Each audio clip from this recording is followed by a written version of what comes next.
my name is Marley. Welcome to my channel. Today I'm going to be filming a video that I do pretty frequently on this channel where I talk about all the things that I watched recently, so TV shows and movies. I was gonna wait until the end of December to do this, but I had no video for this week. There were a few things I wanted to do that I just didn't feel inspired to do, or a video with my boyfriend that he refuses to film with me, so I'm calling you out.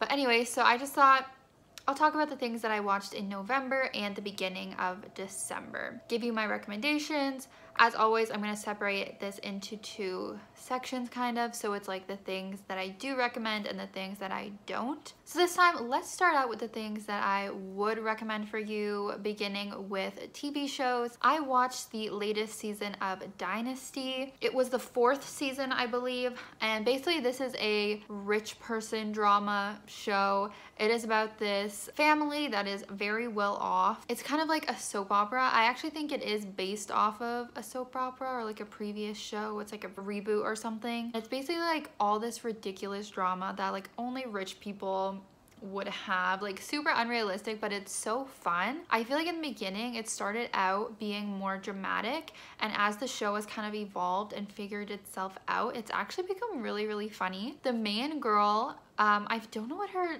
actually I think her name is Elizabeth Gillies or something. She was from Victorious, which I never watched, but that was a comedy. And she's a very comedic actress, very entertaining. There's so much drama going on, and it's a show that not many people talk about, but I honestly really enjoy it. And I would recommend it if you just want like a, I would say more lighthearted show, but that also has like really crazy drama. It just has the best of both worlds. So I actually do highly recommend this one. Next up, I watched the final season of Black Lightning. This is season 4. If you don't know, this is a part of the DC universe shows that are on the CW, and it is following Jefferson Pierce, and he was Black Lightning like before the show started, and at the beginning of the show he's coming out of retirement because his 2 daughters are now like starting to get into trouble, so he wants to like get back into fighting crime to protect them. Some of his other family members, which are his daughters, end up getting powers as well. So it's really fun because it's not just like the one superhero we're following, it's kind of like a whole family of superheroes. And throughout the whole show, it really focuses a lot on family. I'm not gonna say that this is like my favorite of DC's superhero shows,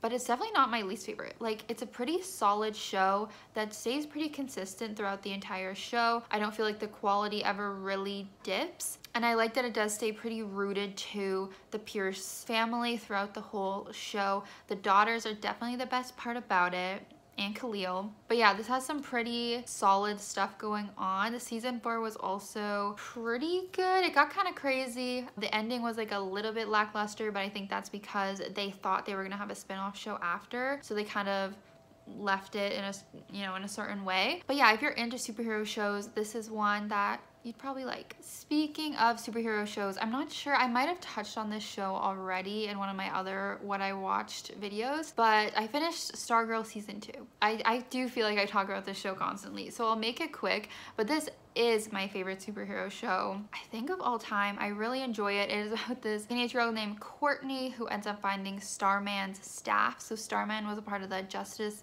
Society of America back in the day, and it's kind of like her creating her own Justice Society of America current day with all of her little friends. It's a super fun show. My only thing is like it never gets into romance, and I guess in a way that's kind of good because some shows just kind of go crazy with the romance. This one is like not even touching it. So it makes me constantly like crave there to be romances between the characters, and there's just not. But it's another great show that really focuses on like the family and friends element and like the personal issues that each of the different heroes are going through. Anyways, I probably talk about the show enough, but in season 2 they introduce a lot of different characters, and I also found out that 2 of the main characters are type 1 diabetics, which is pretty cool because I also am. It makes me love the show even more. Next up, we have Survivor season 41. So probably bad timing on my end, but I have not watched the finale. It did air last night when I'm filming this. I'll probably have seen it by the time I upload this, but whatever, we're just gonna talk about it now, excluding the finale. I did get spoiled, but I'm gonna try and forget that I saw that. Anyways, this has been honestly a really amazing season in my opinion. I'm sure everyone knows Survivor is like a competition reality show where they take all of these strangers and put them on this island and they have to survive and do challenges and try and outwit, outplay, and outlast each other, and then they win like $1 million at the end. I've been watching this show since I was a kid. I really enjoy it, and this season did not disappoint. I will say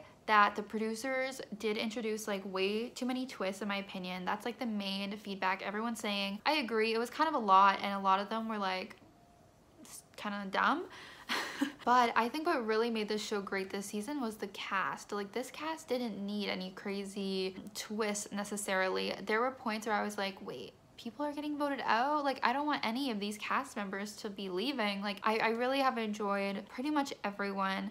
I'm rooting for like multiple people to win. Even my boyfriend, who like did not want to watch the show, I had to force him. Like, he's been really enjoying it as well. My favorites have been Ricard, Xander, and kind of Erica. That's kind of who I'm rooting for. It sucks though, like going on the Facebook comments for Survivor.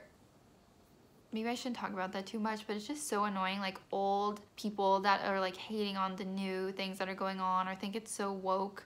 Like, that's definitely something that annoys me, but I like going on the Twitter and seeing people that like actually have good opinions. I also finished my rewatch of Vampire Diaries, which it did redeem itself. If you guys saw my last video, I was watching season 7, and that's definitely like the worst season. That one's really rough. Season 8, not my favorite, but like it got better. Like, it was definitely better than season 7. It redeemed itself a little bit, and by the end, like, I was crying so much. It was as if I watched it for the first time with how much I was crying and sobbing during the finale. It's just beautiful the way it ends, and when there's like a big character death in the end of a show, like, that always just gets you. Like, not only is the show ending, but like main characters can die, and it's just devastating, but it's also really like happy as well. Anyways, I did finish my rewatch of that, and I'm really happy that I rewatched the show. It's a great show. Definitely watch it. I also watched the show Little Fires Everywhere, which was based on the book by Celeste Ng, which I also read this year, and I really did enjoy this show, and I highly recommend it as well. It stars Reese Witherspoon and Kerry Washington. It follows their two characters, these two women, and their different families, and how they connect and have this drama. Basically, Reese's character is the more like well-off one from this small town. She has like multiple kids. She's kind of like a typical kind of like suburban mom, like very involved in the community, rich, as I said, whatever. Kerry Washington's character comes in with just her one daughter. They are not as well off. She's a bit of a starving artist type, but they end up meeting when Kerry Washington's character, I forget the character names, is gonna live at Reese Witherspoon's house that she rents. And anyways, it's all about like their family drama together. It's all about motherhood, and I actually enjoyed the show probably more than the book. I think it was really accurate to the book. There were a few things I thought they added in that actually even enhanced the show and made it better than the book, which is very rare. So I really do recommend this. I still would recommend the book. That was a pretty decent read as well, but definitely the show. I loved seeing like two of my favorite actors in there that I wasn't expecting, Joshua Jackson and Jordan Ellis, I think his name is. Very good. And the last show that I have been enjoying is Hawkeye on Disney Plus. Again, kind of bad timing because there's only one episode left when I'm like filming this, so maybe I should have waited. This is one of Marvel's shows, and it's following Hawkeye. Now, if you've been following my channel, you know I'm not big on these Marvel shows. I enjoyed WandaVision, didn't enjoy Loki, and felt like not great about Captain America. So this show, I think it's the best. Like, it's even better than WandaVision, I would say. It just is actually good. Like, it's actually interesting. If you didn't know, it follows Hawkeye, aka Clint something. So he's one of the Avengers, but honestly the one that like I knew the least about. Like, I barely remembered him from the other movies. So it actually has been interesting getting to know him more. And then we are also seeing like mini Hawkeye, which is played by Haley Steinfeld, who is an actress I really adore. So it's been really fun to watch her on screen as well, and like both of them together. They have like kind of like a father-daughter relationship. I don't really know how to describe like the plot of it, but it's just like a fun action superhero show. So props to them. I've actually been liking it. There was kind of like a twist that happened that I've been like, I predicted way a long time ago. Oh, and it has really good rep, like disability rep for people who are deaf. There's multiple, or I guess just one main character who's actually deaf, and then there's someone who struggles with hearing as well. They're partially deaf. I think that's pretty cool. I would love to see more like unique representation like that, like not just for different like races and stuff, which has been the big push, but to see representation of things like disabilities and stuff like that. Yeah, really enjoying that. Can't wait for the finale. Now moving on to the shows that I enjoyed. Hopefully I do not forget anything, because I realized in a previous video I forgot to mention Cinderella, which had Camila Cabello. I'm not even going to talk about it much now because it was not good. But anyways, a movie I liked was Love Hard. This is starring my girl Nina Dobrev. Obviously, you can assume that I love her because I just talked about the Vampire Diaries, but I of course had to watch this rom-com on Netflix when I saw that she was in it, and I was pretty impressed with it. Like, rom-coms on Netflix are very hit or miss. Like, they can be pretty bad, but I actually think this one was pretty good, so I'm gonna recommend it, especially for like the holiday season, because it does have to do with the holidays. But it's about Nina Dobrev's character, who is a journalist. They always are. She writes about like her poor dating life. Would Nina Dobrev actually have a poor dating life? No. No, that woman would not. But anyways, she's unlucky in love. She meets this guy on a dating app. They're really connecting, having a great time. She decides to surprise him for Christmas and show up at his house. Unrealistic, obviously, and weird. But anyways, she shows up and he does not look like his picture at all. He catfished her, basically. Which doesn't make sense, because it's like they would talk on the phone all the time. Why would they not FaceTime? Kind of weird, right? You should have been sketched out already. Anyways, it's the movie. So she's like shocked, really upset, and then she sees that like the guy he used the photo of, the hot guy, actually lives there as well. And so it's about him trying to make it up to her by like setting her up with the actual hot guy. Meanwhile, she might be falling in love with the original ugly guy. Anyways, so it's cute. Like, was the chemistry all there with the main couple? Not exactly, but I still think it was pretty cute. Then I watched Shang Chi and the what is it? Legends of the 5-10 Rings? Something like that. So this is obviously a Marvel movie. I think it's the first Asian superhero movie, so that's great. Love that. And I felt pretty like mediocre about this movie. It's not one of my favorites. It's not one of my least favorites though. What is that girl's name? The funny girl, Aquafina? She's in this, so I like that, having the comedic like best friend. Yeah, I thought it was cool. I don't know what else to say. It kind of got really crazy though at the end. I was like, whoa, this really escalated quickly. But yeah, I don't have a ton to say about it, but like, sure, I'm interested in seeing more of this character and these characters. Pretty solid. Then I watched Tick Tick Boom on Netflix, which has Andrew Garfield. This is about Jonathan, I want to say Harmon is his name. Maybe I should double check that to not be disrespectful. Larson. Okay, good thing I looked that up. So it's based on a play, I believe, by Jonathan Larson, who is the one who wrote Rent. So I was a little hesitant to watch this because I actually haven't seen Rent. So I really need to get on that, because obviously it's like iconic, legendary. So I thought this was, I was a little bit confused about this movie because I thought it was about him writing Rent, and that's not what it was. Just so you know, it's about him writing this other play that I'm not sure the name of, like before he ever wrote Rent, and his sort of process and how he was like a struggling artist, of course. It's good. It still is a musical, so that was fun. Andrew Garfield is honestly really amazing. I think he did a really good job in this film. Is he gonna get an award for it? I don't know, but I think he would deserve it. Yeah, it's a very like moving story, definitely for people who enjoy musical theater. That would really be probably the only people that would really be into this. It was a pretty solid film. I maybe struggled a little bit to get into it, but I was a little bit distracted. But by the end, like, I was tearing up. It's a pretty emotional, impactful movie. Then I watched A Quiet Place Part 2, 5 out of 5 stars. Like, honestly amazing.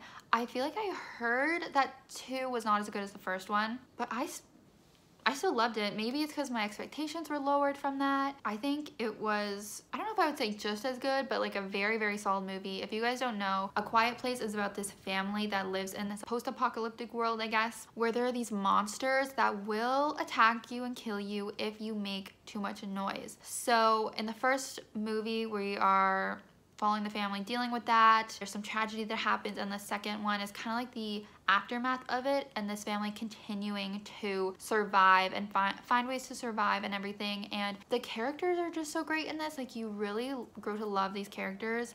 A lot of them are kids, so like they usually make you, you know, feel more emotions and stuff. So, and oh, speaking of deaf rep, there's also some like deaf representation in this film as well. Really good, like really intense. This is like a thriller horror, I guess. But yeah, if you saw the first one and liked it, definitely check this one out. If you haven't seen the first one, watch the first one too. The last movie I watched most recently was The Unforgivable, I think it was called, with Sandra Bullock on Netflix. This is about a woman, Sandra Bullock, who gets out of jail after like 20 years for committing murder. She actually killed a police officer. But the reason she did it is because like her sister was being threatened to get taken away from her. Her house was being threatened to take away from her. It was this whole drama. So now she's getting out of prison and looking for her younger sister. And it's now been like 25 years. Her sisters had been adopted. She's trying to like find her and have a relationship with her. Obviously, like the parents don't really want that. Like, she is a murderer. So it's about her life as like a previously convicted like felon trying to adapt to like life outside of prison, and just how difficult it is. You kind of have an insight into like how difficult it is for people who come out of prison. And yeah, this like sisterly story. Viola Davis was also in it. Wasn't expecting that. She played like a more minor role, which is interesting because she's such a big actress now. She like kind of did steal the show. Like, she was really good. Sandra Bullock was also good. Her love interest was super cute. I forget his name, but like my boyfriend loves him. It had a pretty good twist. I think I didn't even see it coming, but I think you probably could. Like, if you were smarter than me, you probably would have. But I think the twist was pretty good, and that actually made the film better. Like, for a while I was like, what's going on here? Like, I don't know how to feel. And then that happens and you're like, oh, okay, this is actually pretty good. So I would recommend that movie. Then for the things I wouldn't really recommend, there's not much. As for the TV shows, I started watching The Order on Netflix. I just kind of picked a random show to watch. It's like a supernatural young adult drama, so I thought it'd be up my alley, but it's not really one I would overly recommend. It's about this kid who goes to this, I think it's a college, and he gets involved in this secret society. He has like an ulterior motive for joining, and then there's another secret society on campus. There's like multiple, and some of them are supernatural. Like, there's werewolves and there's magic. It's kind of fun. Like, I am gonna continue watching it, but it just, in terms of like what would be on the worst list, like, this would be more on the worst list. It just can be like kind of cringy. Then I also watched the Jonas Brothers roast. This is a little bit in between as well. Like, I'm not gonna say don't watch it, but like, I was definitely disappointed in it. If you guys don't know, the Jonas Brothers, they're a band, and they were like popular during like my childhood, teen years, and they've been back for a couple years now. They're like one of my favorite bands, I'll be honest. And they had a little roast on Netflix, like how there used to be those like comedy roasts on like some comedy channel. Like, a bunch of comedians would roast like another celebrity. I remember watching the Justin Bieber roast before, so I thought it was gonna be like that, but it wasn't really like that. Like, they had a couple comedians on there that did some good jokes, and then there were like random guests like Niall Horan and John Legend. And I'm like, why are they here? Like, they're not comedians. And then the Jonas Brothers' wives roasted them, which that part was okay. And then they roasted each other. It just wasn't as funny as I would like. Some things made me uncomfortable. Like, I already don't really like Nick anymore. I was a Nick girl back in the day, but I've been a Joe girl for a while now. Tell me if you agree. I think a lot of people are getting that vibe that like Nick is kind of a douche, and I do feel like this kind of reiterated that a little bit, so it's not really a great look for him, even though he's like type 1 diabetic, like main representation. So I wish I could like him, but I don't know. Anyways, so then for movies, I watched I Am Mother. Again, not a terrible movie. There was nothing terrible this month, but like, I wouldn't overly recommend this. It's like a sci-fi movie. We're following this spaceship, I guess, where there is a robot on it and a bunch of like baby like cells, and I don't know how to describe it.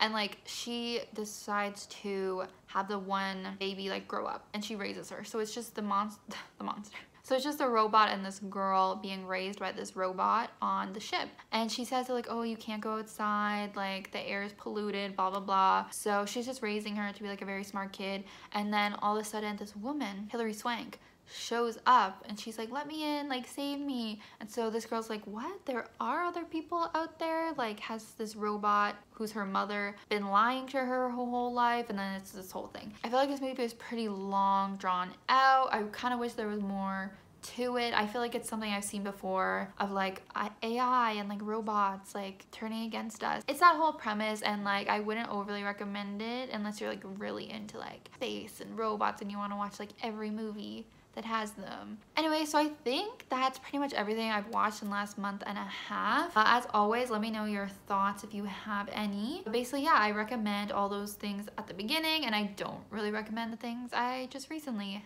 mentioned. My favorite, my ultimate favorite thing that I watched though is Survivor. Love that show. Oh, I didn't even mention I'm wearing my freaking Christmas sweater because I think, isn't this cute? Because I think I'm uploading this the week of Christmas. So Merry Christmas, Happy New Year. Subscribe if you haven't, and I'll see you in my next video next week. Bye.